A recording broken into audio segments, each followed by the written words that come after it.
Ngayon po, saan na ba ako?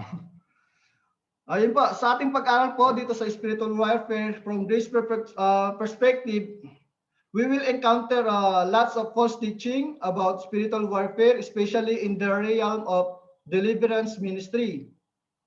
May mga matatamaan po tayong maling turo, mga maling practices, mga ministeryo tungkol sa spiritual warfare, sapagkat ito po ay tinitignan nila mula sa maling perspektibo. Of course, I will be very, very fair enough, even as we discuss this, to show verse, because I believe this verse is the voice of God. Amen? So, let us begin.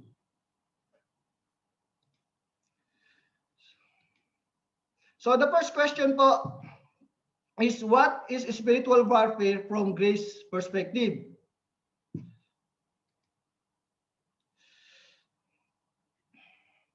So, the answer po is spiritual warfare from grace perspective is facing the enemy from the vantage point of Christ's finished work. Again, spiritual warfare on grace perspective is facing the enemy from the vantage point of Christ's finished work.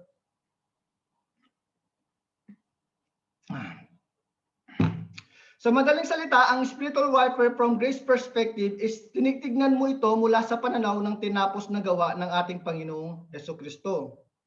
So you are starting from position of victory, not trying to win, but you are already a winner because of the finished work of Jesus Christ on the cross. Ang sabi sa 1 Corinthians 15:17, but thanks be to God, He give us the victory through our Lord Jesus Christ. Again, but thanks be to God, He give us the victory through our Lord Jesus Christ. So ayon po sa versikulo na ito, ang tagumpay ay sa pamamagitan ng ating Panginoong Hesukristo. Hindi sa pamamagitan ng ating lakas, hindi sa pamamagitan ng ating diskarte, hindi sa pamamagitan ng ating talino o galing, kundi sa pamamagitan ni Hesukristo. Sabi, thanks be to God who give us the victory through our Lord Jesus Christ. Yung pong word na gives ay nasa present tense. Nang ibig sabihin po ay daily supply of victory. Araw-araw na tagumpay, walang araw na ikaw ay talunan. Bawat araw, ikaw ay nagsisimula sa posisyon ng tagumpay. Ibig sabihin, araw-araw ay mayroong bigay ang Diyos sa iyo ng tagumpay. Not a one-time victory and a lifetime of defeat, but it is a daily victory. It is everyday victory of our Lord Jesus Christ. Sabi sa 1 John 5:4, for everyone who born of God overcomes the world. This is the victory that has overcome the world, even our faith. Ang ating tagumpay ay pang-araw-araw at ang tagumpay po na ito ay dahil sa ating pananampalataya. This is the victory that has overcome the world, even our faith. So dahil sa ating pananampalataya sa ating Panginoong Jesucristo, tayo po ay pinagtagumpay na at tayo ay nagtatagumpay, hindi po magtatagumpay pa lang, tayo po ay nagtatagumpay. Pangkasalukuyan sapagkat dahil sa tinapos na gawa ni Jesucristo, tayo po ay binigyan ng Diyos ng araw-araw na tagumpay. Romans 8:37, Apostle Paul writes, no, in all these things, we are more than conquerors through Him who loved us.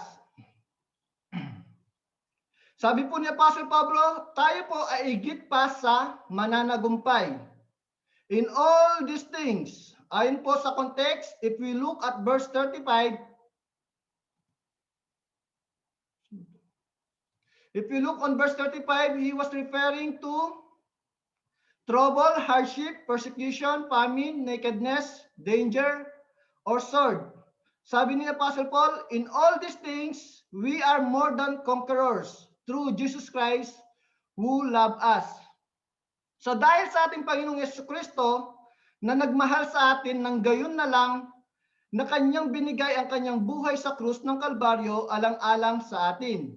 At dahil kay Jesucristo, tayo po ay higit pa sa mananagumpay.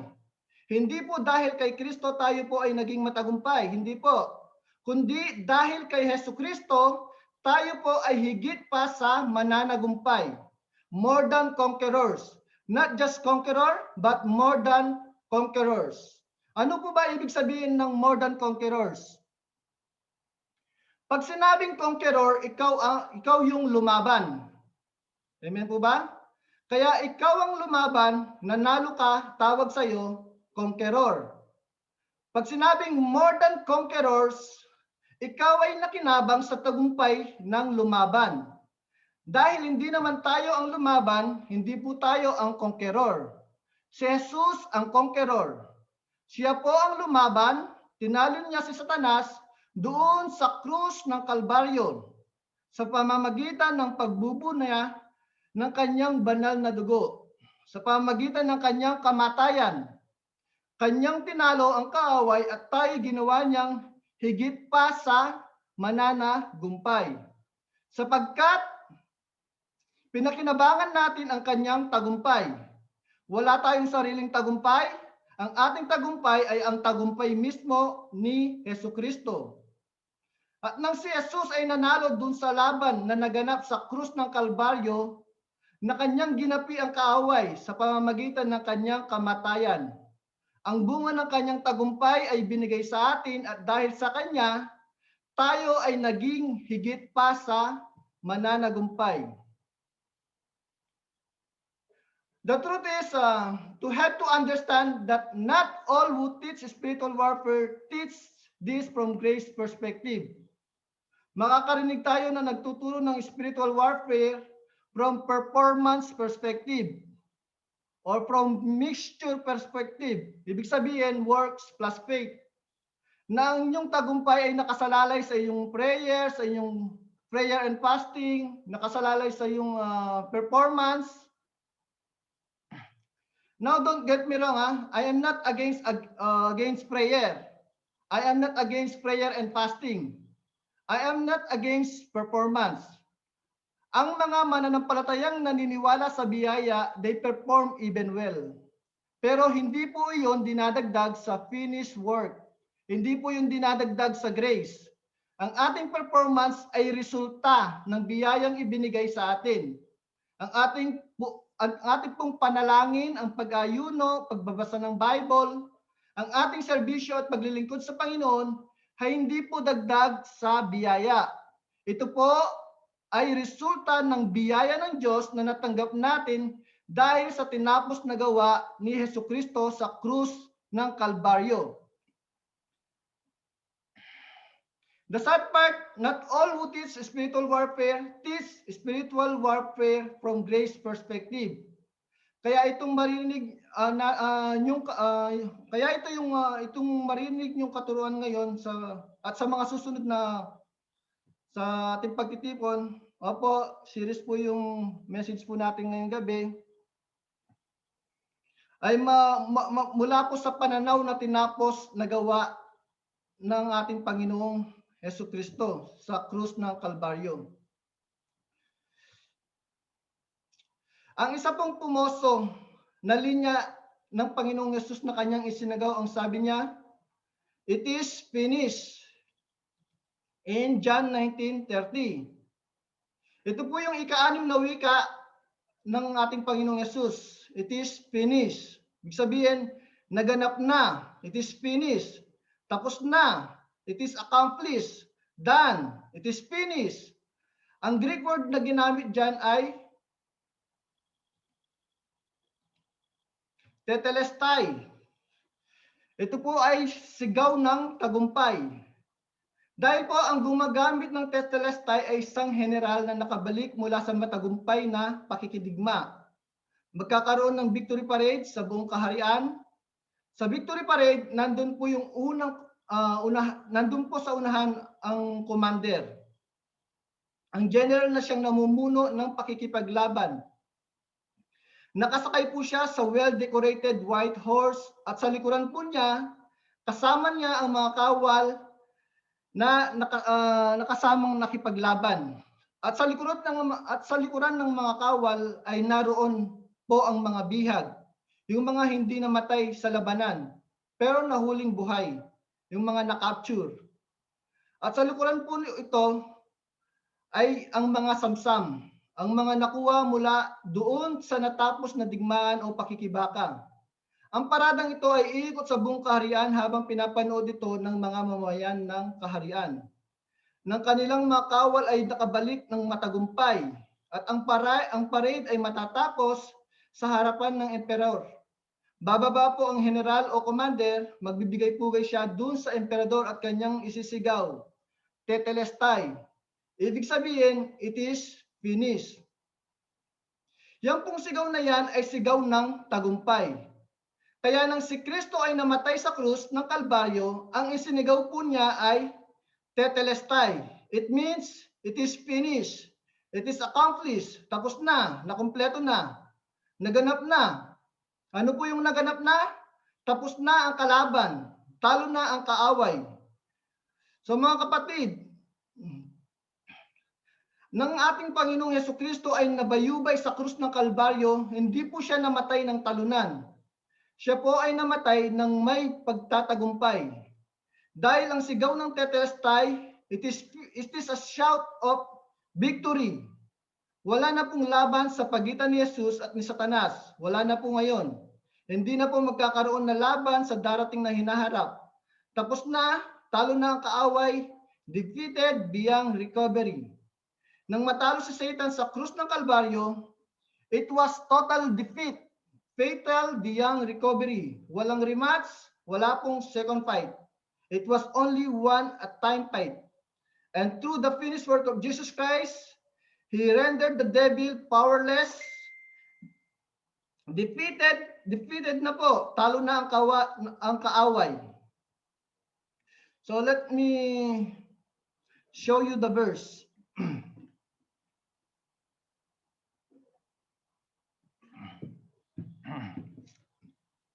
So ito po yung kauna-unang at matandang hula na mismo ang Diyos ang nagsalita patungkol sa hula ng tagumpay ni Jesucristo sa krus ng Kalbaryo. Bilang binhi ng babae at kanyang dinurog ang ulo ng ahas. So it is written po in Genesis 3:15. God himself talking in this particular verse, and God was talking to the serpent. God was prophesying at this point. God said, "And I will put enmity between you and the woman," referring to the serpent, "and the woman, and between your seed and her seed." The seed of the woman, referring to Christ. He, referring to the seed of the woman, shall bruise your head, the head of the serpent, and you shall bruise his heel. Ito po ang pinakamatandang hula, ang kauna-unahan at ang pinakamatandang hula tungkol sa binhi ng babae, walang iba kundi si Jesucristo, na siyang dudurog ng ulo ng ahas. Now, you don't have to be a genius to figure out, mga kapatid. Kapag nadurog ang ulo ng ahas, game over na. Tapos na. Patay na ang ahas. Pag naputol po ang buntot ng ahas, buhay pa ang ahas. Pag naputol po ang katawan ng ahas, buhay pa ang ahas. Pero pag nadurog mo na ang ulo ng ahas, it's game over. At ayon sa matandang hula, ang gagawin ng binhi ng babae ay kanyang dudurugin ang ulo ng ahas. Ang ahas po ay walang iba kundi si Satan. Siya po ay tinawag sa Bibliang matandang ahas or the old serpent. At doon sa krus ng Kalbaryo, kanyang dinurog ang ulo ng ahas. It was a complete victory of Jesus and a complete defeat of the devil. So first thing first, the cardinal rule in any warfare is you have to know your enemy. So sa lahat ng pakikibaka, lahat ng pakikipaglaban, very, very fundamental po and very, very cardinal na kinakailangan kilalanin mo kung sino ang iyong kaaway.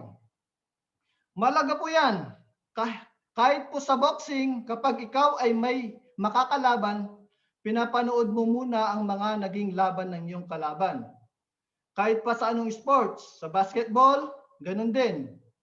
Kung may makakalaban kayong kupunan, panonoorin ninyo yung kanilang mga naging larong laban. So kung may makakalaban kayong kupunan, panonoorin mo yung yung laban nila dati. Sapagkat meron silang sistema ng galaw at kilos na siyang kailangan mong matutunan para ma-counter mo at makasigurado kang manalo sa laban ng iyong haharapin. And in this spiritual warfare, it is very, very important and cardinal rule to know your enemy first. So the first things we need to understand, there is a spiritual enemy. Hindi po tayong pwedeng mabuhay sa denial na walang kalaban. Meron po tayong kalaban. Merong spiritual na kalaban. So let me show you in Ephesians 6:12. Sabi po dito, for we are not fighting against human being but against the wicked spiritual forces in the heavenly world, the rulers, authorities, and cosmic power of this dark age. May kalaban po ba o wala? Meron. Pero hindi tulad ito ng iniisip mo. Napansin mo ba kung sino ang kalaban at kung ano ang kalaban? Ang kalaban mo ay spiritual na puwersa. Hindi po natural, hindi po pisikal. Kaya ang kalaban mo ay hindi tao. Sabi sa ibang salin ng King James Version, for we do not wrestle against flesh and blood. So ang kalaban mo ay hindi tao. Ang kalaban mo ay hindi ang asawa mo, hindi ang mga anak mo, hindi ang mga magulang mo. Ang kalaban mo ay hindi ang mga kaibigan mo. Ang kalaban ay hindi ang mga elder mo o mga kapatiran mo. Ang kalaban ay hindi laman at dugo. Ang kalaban mo ay spirit. Ang espiritu ay gumagamit ng mga tao. Maaring gamitin ng kahit sino, pwedeng gamitin ang mabuting tao, pwede niyang gamitin ang mga taong hindi nila alam na sila'y nagagamit. At may mga tao pang gamit na gamit ni Satanas, sapagkat sila'y nagpapagamit kay Satanas. Kung natatandaan niyo minsan, maging si Simon Pedro, si Pedro, ay ginamit ni Satanas upang magsalita ng laban kay Hesukristo. Si Simon Pedro mismo kasama pa sa original na disipulo. Bukod po sa siya'y original disciple, kasama pa siya sa inner circle. Kung natatandaan niyo po yung inner circle, sina Peter, James, at si John. Itong si Simon Peter, kasama sa inner circle. Pero minsan, sinabi ng Panginoong Yesus sa kanyang mga alagad, kung anong mangyayari sa Jerusalem patungkol sa kanya, na siya ay papatayin pagdating sa Jerusalem at pagkatapos ng 3 araw ay siyang muling mabubuhay. At nang marinig ito ni si Simon, binulungan niya si Jesus. At ang sabi niya, hindi dapat mangyari sa iyo yan. So lumingon si Jesus at sinabi niya kay Simon, Satanas, lumayo ka o lumagay ka sa likod ko. So, ang tanong po, si Simon po ba ay si Satanas? Si Simon po ba at si Satanas ay iisa? Hindi. Di ba? Si Simon ba ay si Satanas? Hindi rin. Si Satanas ba ay si Simon? Of course, hindi. So alam ninyong hindi, pero nung punto na yon, ang kinakausap ni Jesus ay hindi si Simon, kundi si Satanas mismo, na nagsasalita gamit ang bibig ni Simon. So alam ba ni Simon na siya ay nagagamit ni Satanas? Hindi po. Maganda ang kanyang hangarin, ayaw niyang masaktan si Jesus, ayaw niyang mamatay si Jesus. Kaya sinabi, huwag itong mangyari sa iyo. Pero ang hindi niya napansin ay kasamang sinabi niyang huwag itong mangyari sa iyo. Ay ang si Jesus ay mamatay at siya'y muling mabuhay. Ba hindi naman po pwede yon. Dahil kasama po yan sa kaligtasan. Si Jesus ay naparito upang mamatay sa krus ng Kalbaryo at pagkatapos ng 3 araw, siya'y muling mabubuhay at buhay magpakailanman. Upang sa kanyang kamatayan ay magkakaroon tayo ng buhay na walang hanggan or walang hanggang katubusan. Ang sabi ni Simon, huwag itong mangyari sa iyo. Ang alin? Ang siyang mamatay at muling mabuhay.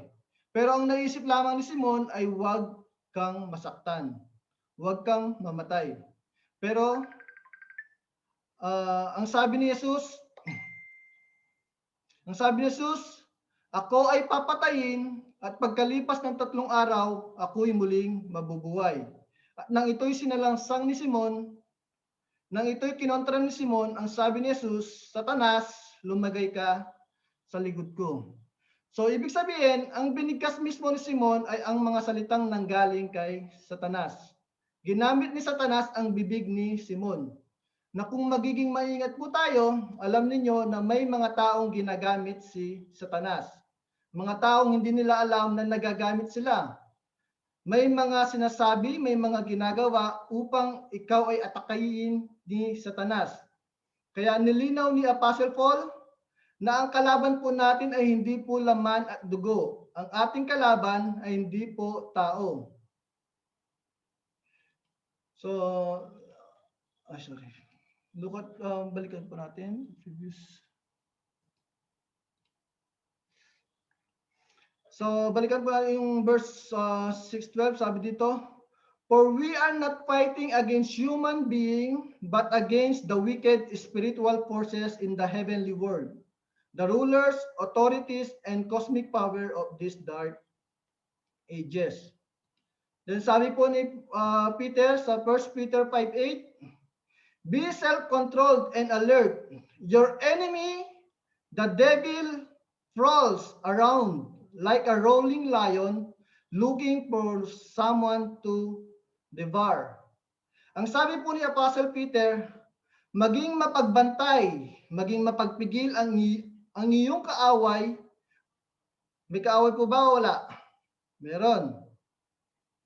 Ang iyong kaaway, kaninong kaaway? Sa atin. Ang ating kaaway, ang iyong kaaway ay ang dyablo, ay katulad ng leon na umatungal at naghahanap ng masisila. Ibig sabihin, umahanap siya ng pagkakataon na siya ay makaka-atake sa buhay ng mga Kristiyano o maging sa buhay ng sinuman. Siya po ay nag-aantay ng pagkakataon. Tinitignan niya ang mga pangyayari, binabasa niya ang takbo ng pangyayari, tinitignan niya ang pagpit ng pahina ng iyong buhay. Tinitignan niya kung ano ang pinupost mo sa Facebook. Tinitignan niya kung anong musika ang iyong pinakikinggan. Tinitignan niya yung takbo ng iyong kwentuhan. Pinakikinggan niya ang iyong mga chismisan. Tinitignan niya ang iyong ginagawa upang ito'y magamit niya sa inyo. Kaya kung hindi ka mapagbantay, kung hindi ka mapagpigil sa sarili, gagamitin ito ng kaaway upang ikay kanyang masila. So may kaaway po ba tayo o wala? Meron. Sabi po ni Peter, your enemy, the devil. Who is the enemy? The devil. So now, bakit ko po ito ini-emphasize? Kasi cardinal rule in any warfare, you have to know your enemy. So ano yung chance mo na manalo kung hindi mo kilala kung sino ang iyong kaaway? Kaya fundamental, dapat kilala mo ang iyong kaaway. Ang kaaway mo ay ang diablo. So now, let us examine the word devil.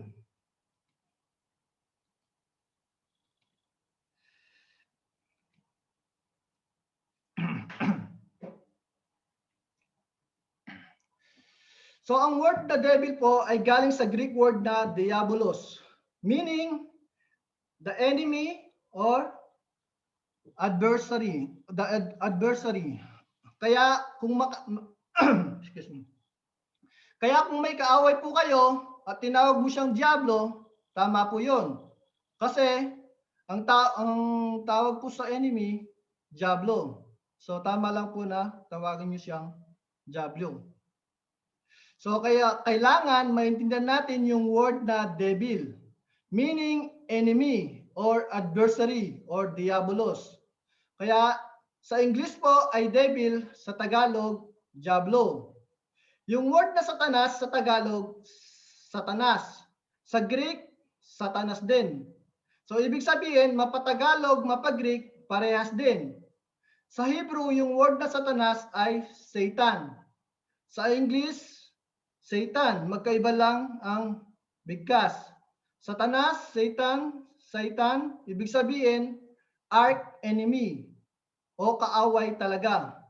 Primarily, the enemy of the enemy is the devil. Primarily, the enemy of God is Satan. Pero bago po siya naging Satan, bago po siya naging diablo, siya po ay dating si Lucifer. So ang pangalang Lucifer, maganda ang meaning, son of the morning. Pero napansin ko kahit maganda ang meaning ng Lucifer, wala yatang gumagamit ng pangalan na iyan. May kilala po ba kayo na ang pangalan ay Lucifer? Sa aking pagkakaalam, wala. Pero kahit maganda ang meaning ng Lucifer, walang gustong gumamit ng pangalan na iyan. Kasi yung si Lucifer, yan yung naging diablo, yan yung naging satanas, kaya pangalan Lucifer. So bigyan ko po kayo ng example. Ang pangalang Jacob, hindi maganda ang meaning. Kasi ibig sabihin ng Jacob, supplanter. Sa Tagalog, mandurugas. So pero kahit di maganda ang meaning ng Jacob, ang daming gumagamit. Kasi yung nagtataglay ng pangalang Jacob or Jacob, na ibig sabihin mandurugas, later on, naging Israel ang pangalan. Kasi pinalitan ng Diyos na pangalan na yung Jacob ginawang Israel. Meaning, the Prince of God. So sinasabi ko lang yon para maipalam ko sa inyo na yung Satanas or Diablo or Devil, bago siya naging Diablo, siya po ay isang archangel. Ang pangalan ay Lucifer. So let me show you the scripture in Isaiah 14:12. 14. Sabi dito, how you are fallen from heaven, O Lucifer, son of the morning, how you are cut down to the ground. You who weaken the nations, for you have said in your heart, I will ascend into heaven, I will exalt my thrones above the stars of God. I will also sit on the mount of the congregation, on the farthest side of the north. I will ascend above the heights of the clouds, and I will be like the Most High. So ito po yung famous 5 I will of Lucifer. Na ito ay kanyang binigkas mula sa kanyang puso. The fall of Lucifer is the fall of pride. Siya po ay bumagsak dahil sa pagmamataas at sa kanyang puso ay kanyang sinabi, I will ascend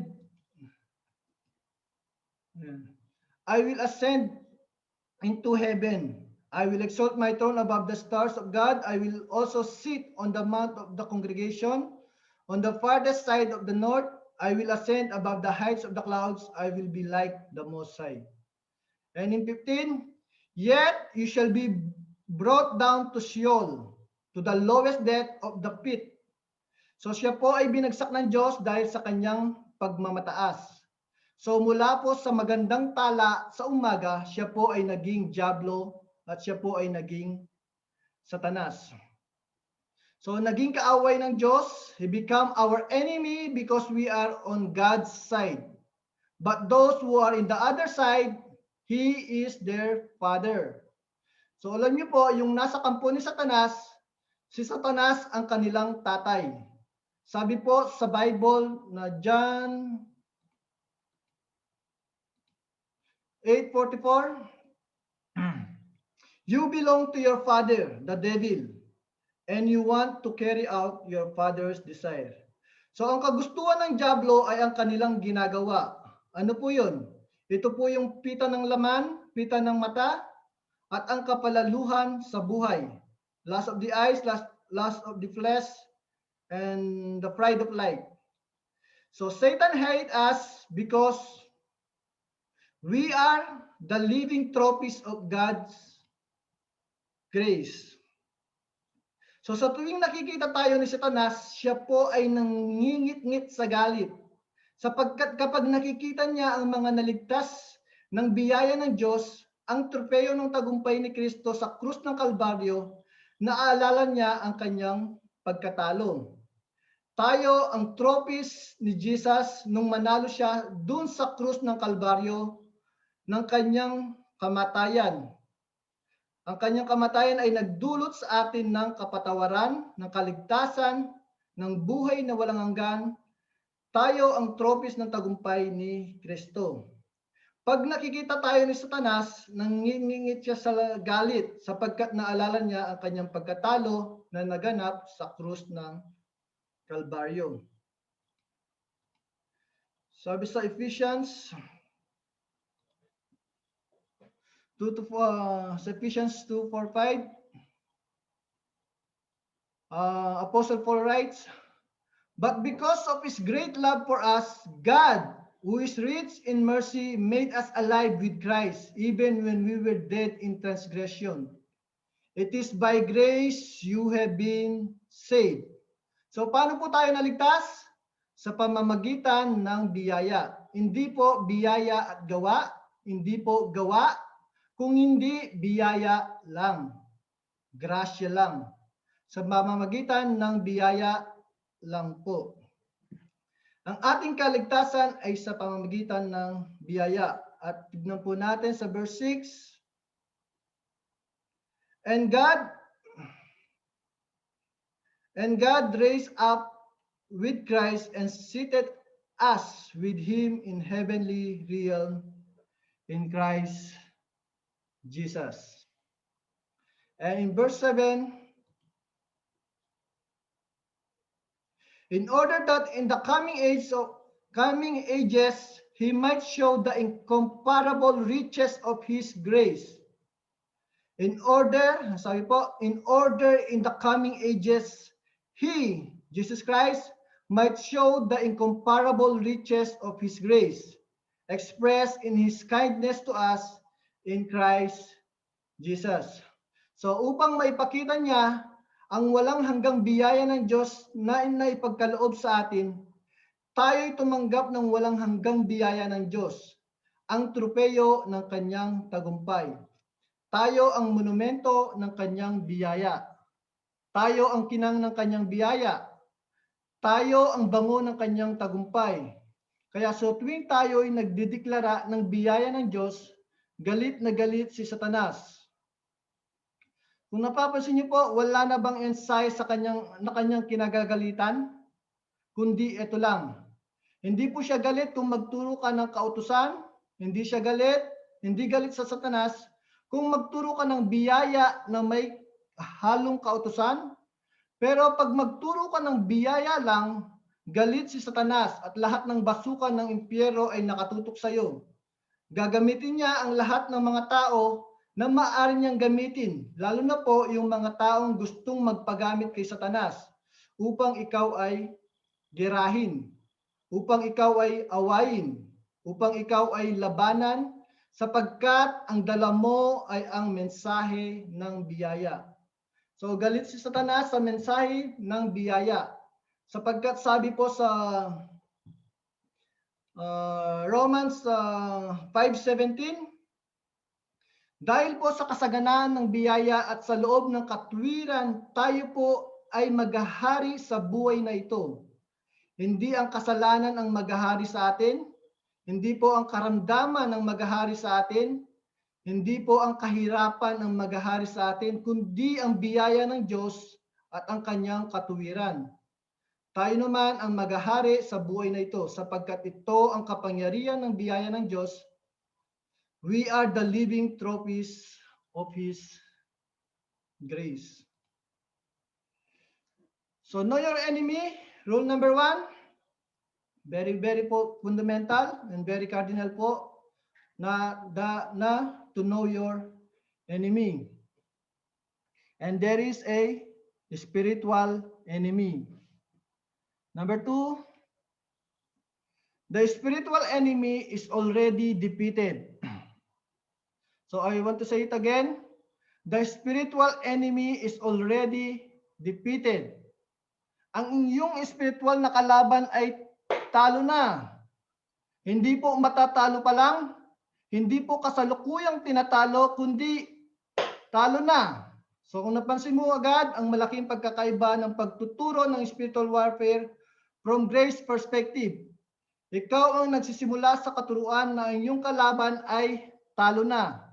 Hindi tulad sa ibang katuruan ng spiritual warfare, especially from spiritual warfare from low perspective or from mixture perspective, hindi pa talo, tatalunin pa lang yung tatalunin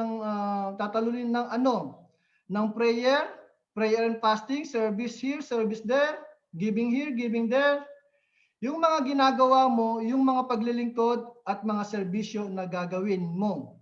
So please, again, don't get me wrong. Hindi po ako laban sa prayer. Hindi po ako laban sa prayer and fasting. Hindi po ako laban sa performance.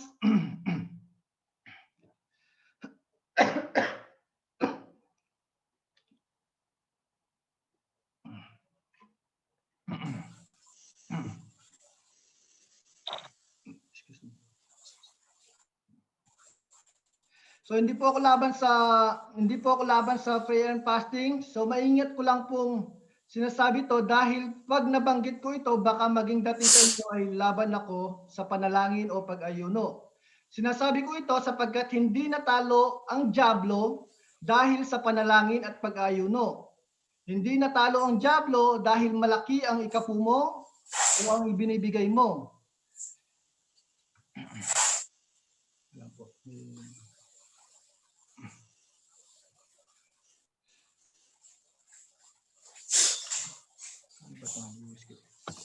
Dara mo day mga baso, day. Dara mo mga baso. Oh. Hugasi karon. Okay.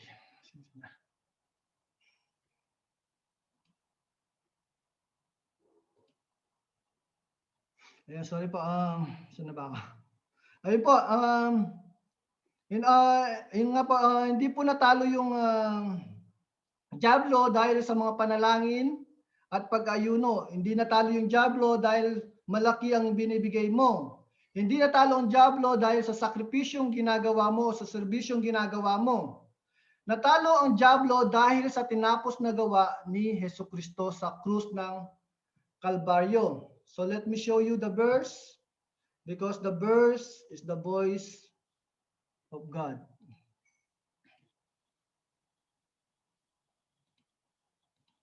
Sabi sa Hebrew 12:14, since the children have flesh and blood, he too shared in their humanity. Humanity referring to the reincarnation of Jesus Christ. So that by his death, referring to his death of Jesus Christ, he, referring to Christ, might destroy the power of him who holds the power of death, that is the devil. So sino po ang tinutukoy na devil? Diablos. Sino yung diablos? Yun po si Satanas. Dahil sa pagkakatawang tao ni Jesus. Siya po ay namatay at sa kanyang kamatayan ay kanya pong ginapi, kanyang tinalo, kanyang winasak, kanyang sinira ang dyablo, ang may hawak ng kamatayan. So bago po ang finished work ni Jesus Christ, ang dyablo ang may hawak ng kamatayan. Because of the finished work of Jesus Christ, the devil is no longer holding the power of death. In a little while, I will show you the verse. So kaya ko lang po pinapakita sa inyo dahil bago yung tinapos na gawa ni Kristo, si Satanas ang may hawak ng kapangyarihan ng kamatayan. Pero nung si Jesus ay namatay at muling nabuhay, he was destroyed and he was no longer holding the power of death. He was destroyed. Yung pong word na destroy,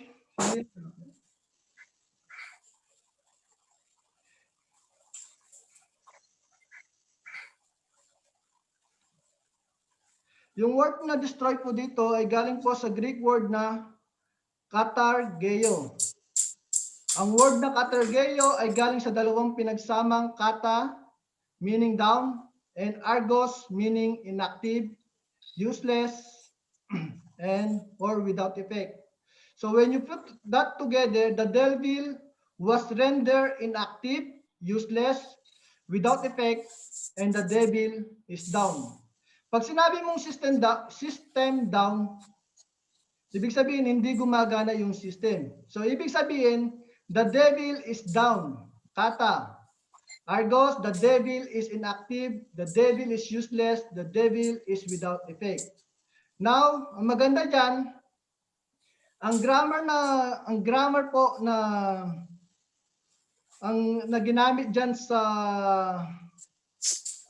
word na yan ay nasa aorist tense. Ano pong ibig sabihin nun? Ibig sabihin once and for all. So ibig sabihin, once inactive, always inactive.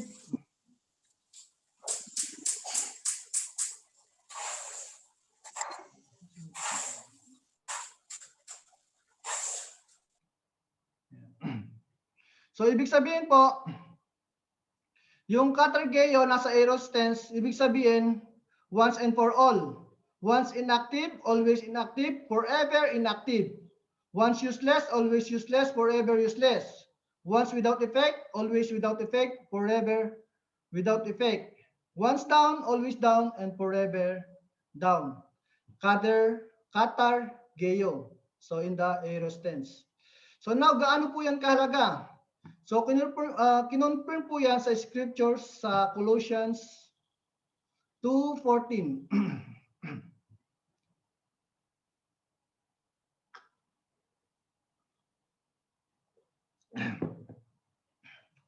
So having canceled the written code, referring to the law, with its regulation that was against us and that stood opposed to us, he, referring to Christ, took it away, nailing it to the cross. So ano po yung tinutukoy na Jesus took it away and Jesus nailed it to the cross? So meaning he was referring to the written code. Ano po yung tinutukoy na written code? Ito po yung kautusan. Ito po yung law. So Jesus took the law and he nailed to the cross and nailed it to the cross, and when Jesus Christ died, the law died with Jesus.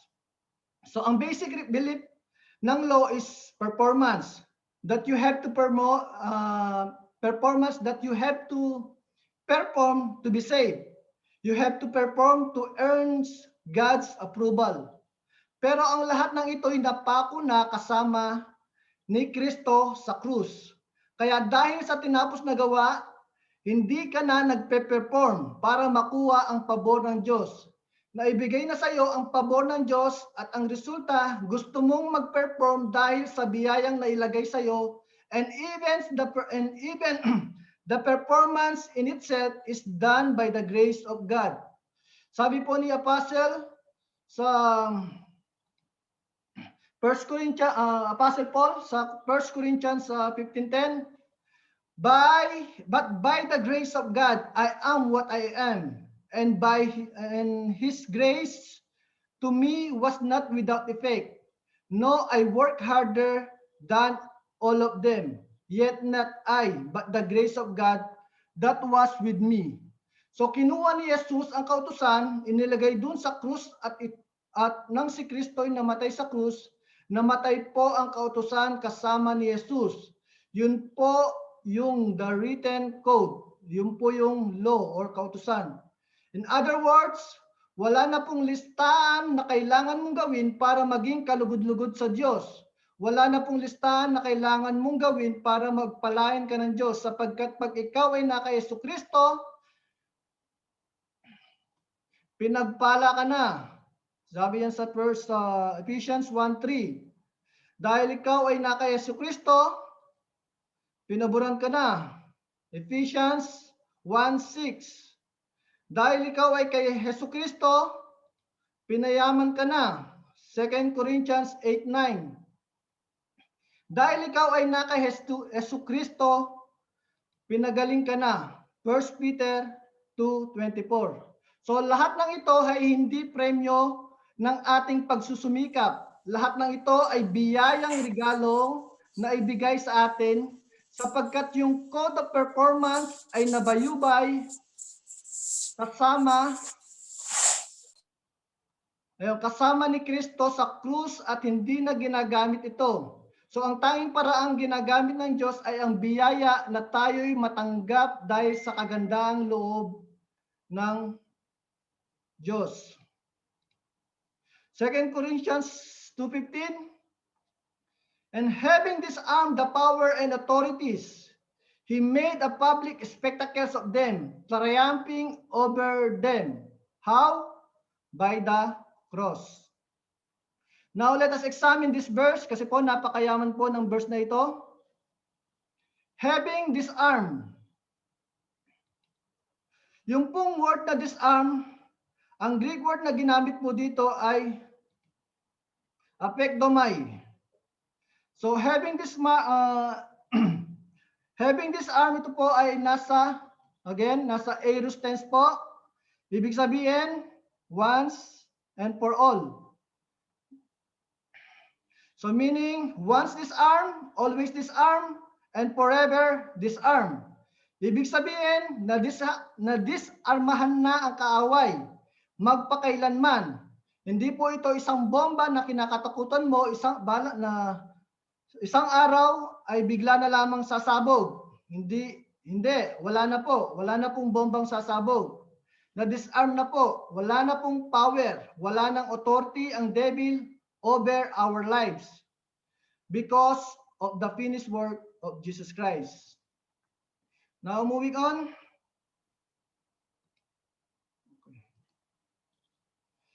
Sabi po dito, He made a public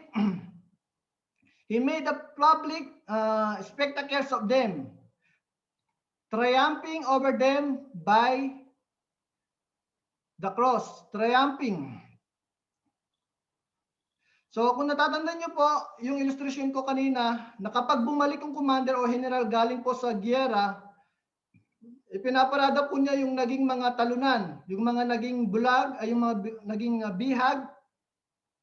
Ipinapakita po yun sa buong kaharian. Ito po yung mga natalo. Ito yung mga natalo. So nung panahon po, isa pong practice, pinuputol po nila yung tenga o pinuputol po nila yung hidlalakin at kamay ng mga natalo. Ito po ay gagawing kwintas at susut po sa liig ng mga nahuling buhay. So pagkatapos po ng pakikibaka, so this is a public, ipaparada po nila yan sa buong kaharian. So this is public shame. Sila po ay wala ng hinlalaki, sila po ay wala ng tenga. Ito ikikwintas sa kanila para sila hiyain sa harap ng kaharian na sila'y mga talunan. Now, you have to keep this in your mind that Jesus Christ made a public spectacles of them. Them, sino po yung them? Referring to the powers and the authority of the evil one. triumphing over them. Sino po yung them? Powers and authorities. How? By the cross. So when you say po na the cross, you are referring to the finished work of Jesus Christ. At yung word na triumphing, ang Greek word po na ginamit dito, diyan ay triambeo. Ang grammar po ng triambeo ay nasa aorist tense. So ibig sabihin, once triumph, always triumph, and forever triumph. Yung tagumpay ni Jesucristo ay mananatili at mamamalagi magpakailan, kailanpaman. In fact, ito po yung hula ng binasa ko kanina sa Genesis 3:15. You, referring to the serpent and the woman, between your seed and her seed, and he, referring to the seed of the woman, shall bruise your head. It is the fatal defeat, fatal, final, and absolute and complete defeat of the serpent. And you shall bruise his heels. Ang tinutukoy po na tutuklawin ang sakong ng binhing babae ay ang kamatayan ni Jesucristo sa krus ng Kalbaryo.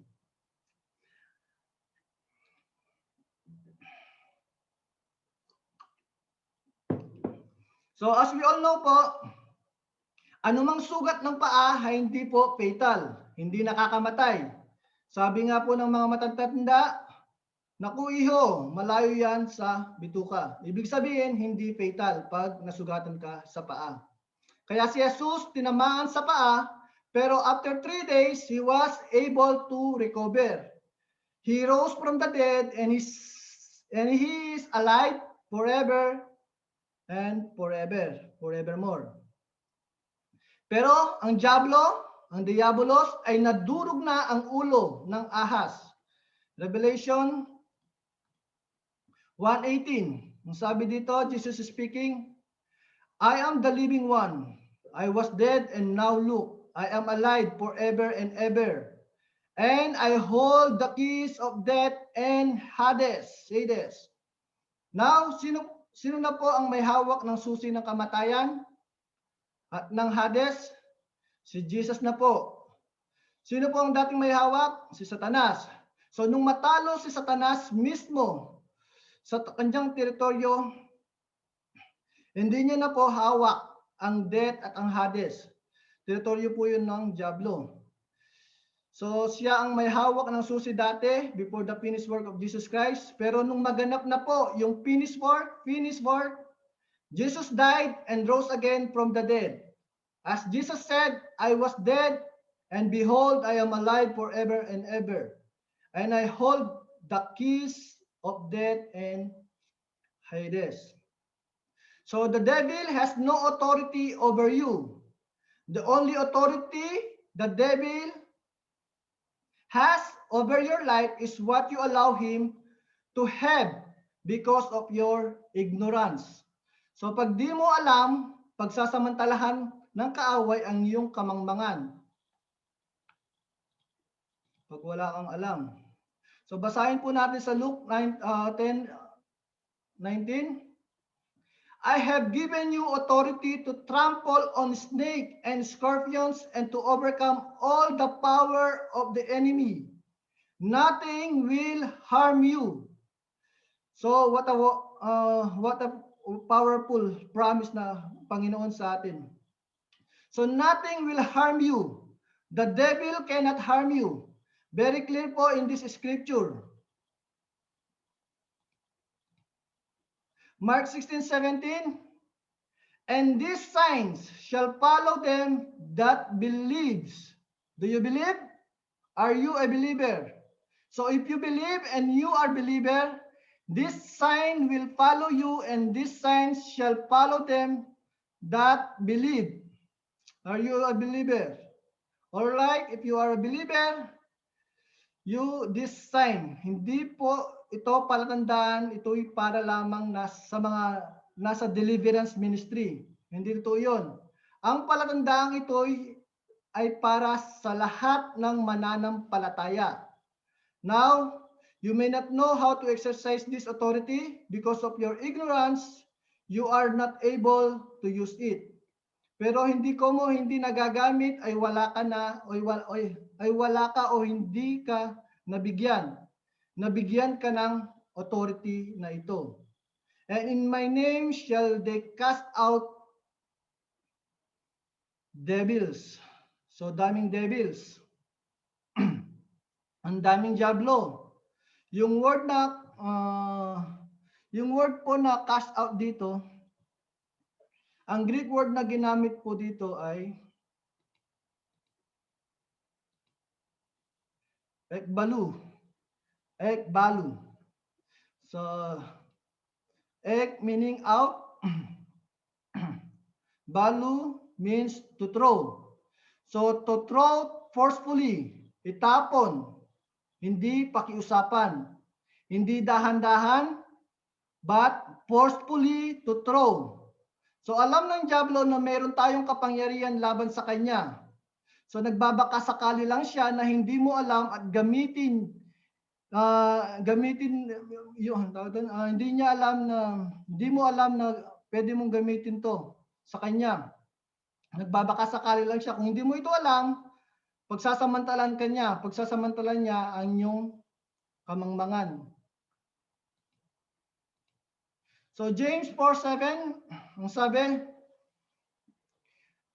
therefore, submit to God, resist the devil, and he will flee from you. Now, yung word po na resist, yung Greek word po na ginamit dito ay anti-histemi. So, dalawang salitang pinagsama, anti meaning opposed, that's kung saan po natin nakuha yung anti. Histemi meaning stay. When you put that together, it means that you oppose the devil, devils stay. Then, he will run from you kapag inopose mo po siya. Pag hindi mo po siya inopose, ang kanyang pag-stay, mag-stay siya ng matagal at hindi na siya aalis. So pag pumunta ang diablo at pinagtimpla mo pa ng kape at in-entertain mo, hindi siya aalis. Pero pag alam mo siya, ang diablo, wag mo siyang pagbuksan ng pinto. And the word is, the devil will flee from you. So aalis po yung diablo.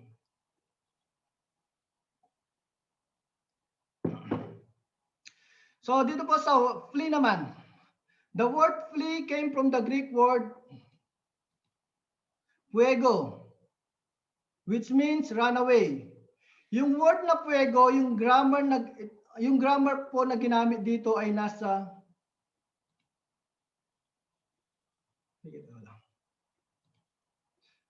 middle voice. Ayan. So yung word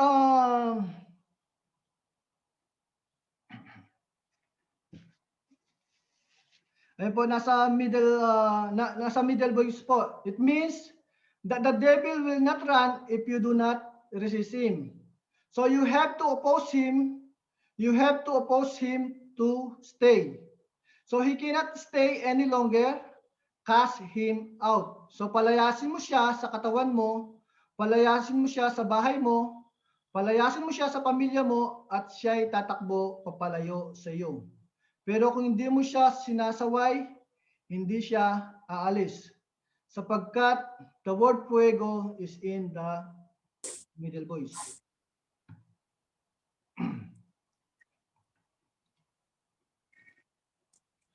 So malapit na po tayo. Malapit na po yung tetelestai. So 1 John 5:18, we know that whoever is born of God, meaning born again, does not sin. But he who has been born of God keeps himself, and the wicked one, referring to the devil, does not touch him. So hindi po makakampi ng kaaway ang born again spirit. Once you are truly born again, the evil one cannot harm you. The evil one cannot touch you, because the evil knew that you have authority over him, and the devil has no authority over you. At alam niya po yun. Alam niyang natalo na siya sa krus ng Kalbaryo. Nagbabaka sakali lang siya na baka hindi mo alam. At ito'y pagsasamantalahan niya laban sa iyo. Alam po, may lang ako.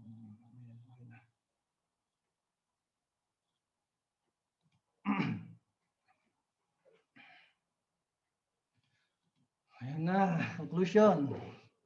Amen. So, natatandaan niyo po ba yung Exodus 12:13? Nang dumaan ang anghel ng kamatayan sa lupain ng Ehipto, ang mga Israelita ay nagpahid ng dugo sa hamba ng kanilang pintuan. Sa itaas at dalawang gilid, ng kanilang pintuan. And look at the verse. Sabi dito, the blood will be a sign for you and on the houses where you are. And when I see the blood, I will pass over you. No destructive plague will touch you when I strike Egypt. Ang gamit po ng mga Israelita noong unang panahon ay ang anino ng dugo ni Jesus. Gamit po yung dugo ng kordero.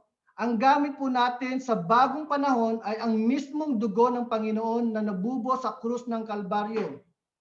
Nang ipahid po nila ang dugo ng kordero, ang anino, lumagpas ang anghel ng kamatayan. So makinig pong maigi, kung lumagpas po ang anghel ng kamatayan gamit ang anino, anong gagawin ng COVID-19? Anong gagawin ng disease? Anong gagawin ng financial problem, marital problem, or all kinds of problem? At anong gagawin ng anghel ng kamatayan kapag nakita niya na nakapahid sa iyo mismo ang dugo ni Jesus na nabubo sa krus ng Kalbaryo? As it is written, the devil, the angel of death, sickness, poverty, COVID-19 will just pass over. Lalagpas sapagkat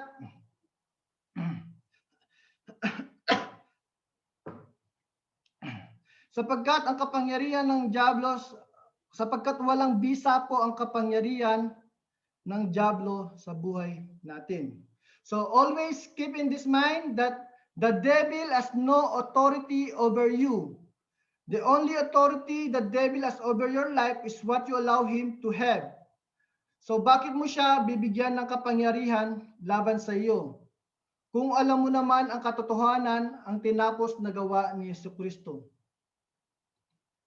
2 Corinthians 2:11, lest Satan should take advantage of us, for we are not ignorant of his devices. Again, lest Satan should take advantage of us, for we are not ignorant of his devices.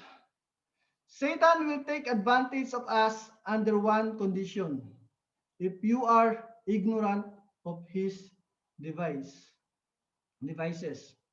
Kapag mangmangka sa kanyang eskema, sa kanyang pamamaraan, sa kanya pong mga strategies, hindi mo alam kung paano gumawa o kumilos ang diablo, he will take advantage of you and hurt you physically, hurt you materially, hurt you financially, hurt you relationally. The devil cannot hurt you. The devil cannot hurt you spiritually, because you're born again spirit. The devil cannot touch. So if you are ignorant, the devil can hurt you in a realm of physical and material. Pero bakit po natin ito papayagan? Kung alam natin kung paano siya mag-operate. So we should not give the devil a chance to hurt us. Amen? So the question is, what are Satan's devices? What are Satan's devices? Next time po, we will find out. Serious po ito. At itutuloy po natin next time, kung hindi pa mag-rapture at kung nandito pa tayo, ipagpapatuloy po natin ang spiritual warfare by grace perspective. Amen po.